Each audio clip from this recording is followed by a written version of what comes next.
তো শুধুমাত্র একবার দোয়া পড়ে আপনারা এই দৌলতপুরী হাজির করতে পারবেন এবং এই পরীর সঙ্গে আপনারা সহবাস করতে পারবেন। এই দৌলতপুরী যখন আপনার সামনে এসে প্রকট হবে, সোনা, হিরে, মুক্ত এইসব কিছু আপনার সামনে নিয়ে এসে প্রকট হবে।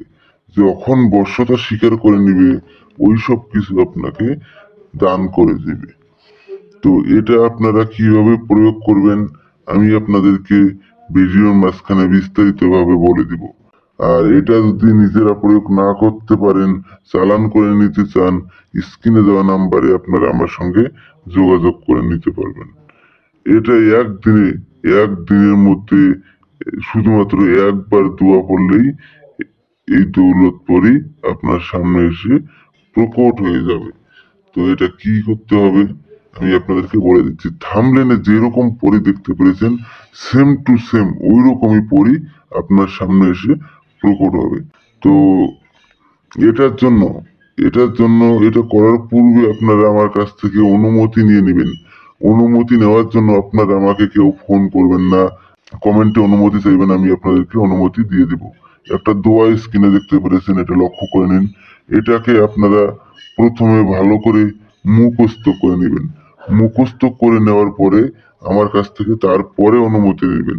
অনুমতির জন্য আমার চ্যানেলটাকে সাবস্ক্রাইব করবেন, লাইক করবেন এবং আপনাদের বন্ধুদের মাঝখানে শেয়ার করবেন। তারপরে আপনারা কমেন্টে অনুমতি চাবেন, আমি আপনাদেরকে অনুমতি দিয়ে দেব। তো আশা করি আপনারা বুঝতে পেরেছেন।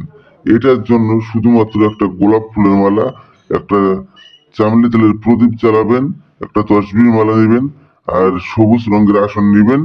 একটা সবুজ রঙের কাপড় কিনে নেবেন, কিনে নিয়ে ওটা আসন বানিয়ে নেবেন। বানিয়ে আপনারা পশ্চিম মুখ হয়ে নামাজের ভঙ্গিতে জালিদার টুপি ধারণ করে আপনাদেরকে এই সাধনাটা করতে হবে। আর প্রথমে ওই দোয়াটাকে 317 বার জপ করে সিদ্ধ করে নিতে হবে। সিদ্ধ করে নেওয়ার পরে তারপর সাধনায় বসবেন। নামাজের ভঙ্গিতে পশ্চিম মুখে বসে আপনারা ওই দোয়াটাকে একবার বলবেন। একবার বলার সঙ্গে সঙ্গে দেখবেন দৌলতপুরী ধন দৌলত নিয়ে আপনার সামনে এসে প্রকট হয়ে যাবে। যখন প্রকট হবে তখন ওনার গলায় আপনারা গোলাপ ফুলের মালা পরিয়ে দিবেন। মালা পরিয়ে দিয়ে আপনারা ওনাকে বলবেন যে আমার কাছে আপনাকে 3টি শপথ করতে হবে। প্রথম শপথ, আমি তোমাকে যা আদেশ করিব তা সঙ্গে সঙ্গে পালন করিতে হবে। দ্বিতীয় শপথ, আমার অনুমতি ছাড়া তুমি কোথাও যেতে পারবে না। তৃতীয় শপথ, আমি তোমাকে যখনই স্মরণ করিব তখনই আমার সামনে এসে প্রকট হতে হবে। এই 3টি শপথ করার ফলে ও আপনার আজীবন বশ্যতা স্বীকার করে থাকবে এবং আপনার আদেশ অনুযায়ী চলবে।